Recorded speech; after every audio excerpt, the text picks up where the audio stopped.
Ci troviamo a Schiucaz, dove lo vedete alle mie spalle, la frana che sta veramente mettendo in pericolo il piccolo borgo. 17 i residenti che sono stati evacuati non hanno potuto portare nulla via, tutta la loro vita è lì. Siamo entrati in questo borgo, un paesino fantasma, le case chiuse in fretta e furia, tutto è rimasto lì come gli abitanti lo hanno lasciato, anche i giocattoli dei bimbi. 17 residenti, alcuni sono stati ospitati da parenti, altri si trovano invece alloggiati in alberghi della zona. Però tutta la sua vita è qua Esatto, 41 anni sono qua.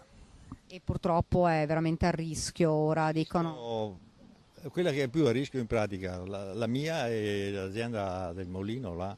E non siete riusciti a prendere niente di vostro. Poco, porto via una televisione, due, e un po' di vestiti così, sempre in premura, no? Che non riesci neanche a capire cosa stai facendo.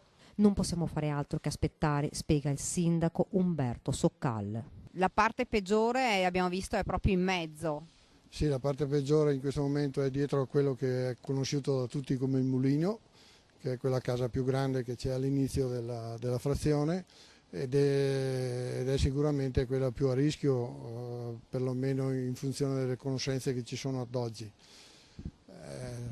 Non ci resta che aspettare. Tra l'altro comincia di nuovo a piovere e questo di certo non aiuta.